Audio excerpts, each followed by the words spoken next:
highest point in Butler County, PA, or at least tied for highest. This is another one of those counties where we got one on private property and one here on game lands, and they're only a few feet apart, so we went for the game lands option today. Easier access, but real pretty spot. Got my buddy Brian helping. So we're going to climb up this black oak. I just want to point out an interesting feature on the bark. That is an old wound. And normally you'd want to be real cautious about climbing a tree like this, but I'm not too concerned. Whatever caused this wound, whether it be an old lightning strike or a windstorm, it seems to have healed beautifully. What you don't want to see are massive amounts of like liquids leaking out of the base, or if you see a pile of sawdust, that's an indication that this wound did not heal correctly and the insects are moving on, or bacteria. I mean, I see a little bit of staining here and there, but tree looks real good. Another really interesting tree in this cluster, another black oak over here. It's just an awesome cavity tree.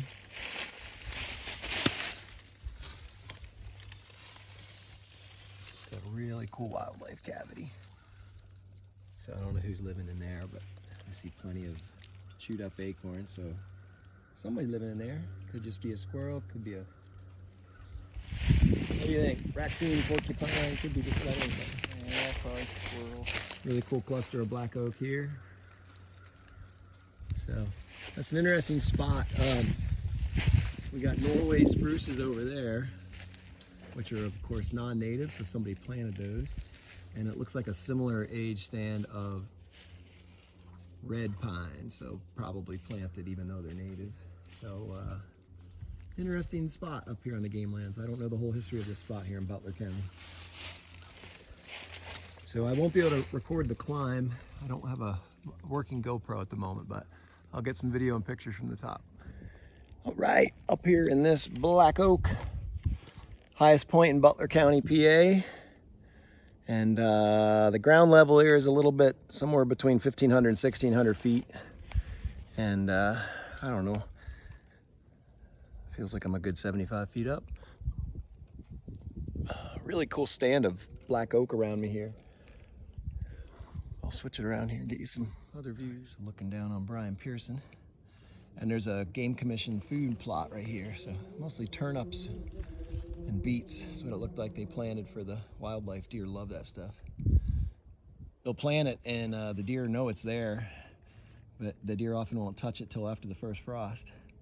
It changes the starches to sugars, and so the deer will come back and hammer the sugary beets and turnips.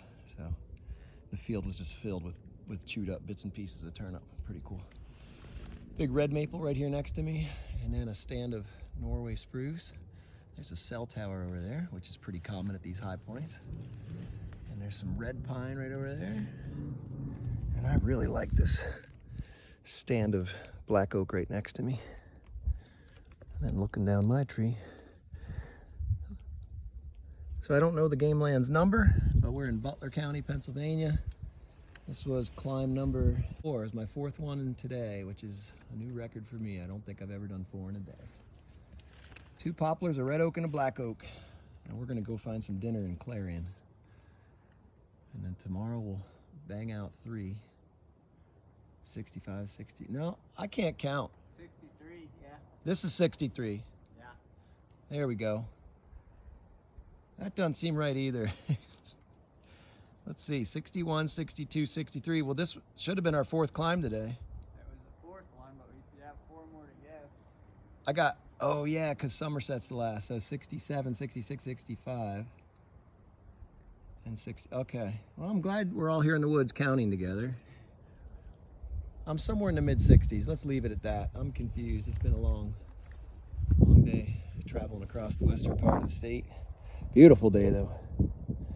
All right, enough counting. Let's go get some dinner in Clarion. Okay, here's a Norway spruce that has the phenomenon I was talking about earlier with the oak you want to watch for. So if a tree's injured inside, you see an old injury, what you don't want to see is, first of all, you don't want to see a hole going in, but you see all this debris. This is all loose. It's material that's been brought out from the inside of this tree. So you kind of have to read that when determining the safety of the tree, because that means the inside of this tree is probably hollow. Now how hollow, it's a little hard to tell, and that tree might still be climbable, but that's the kind of thing you need to watch for. The insects aren't the enemy. I hear people say, oh, I spray for ants, and the insects aren't the enemy. It's really a result of first you get an injury, so something happened to the tree, either a windstorm or lightning, or someone hit it with a piece of machinery. And then bacteria moves in, and the bacteria starts to decay the wood. And then when the wood becomes soft, then the ants move in. Can't blame them for that. So I actually have come to like the ants, because the ants are a friend of mine, because I can see the ants and I can see their pile of material, and that tells me a tree's hollow inside. So the ants are actually helping me. Yeah.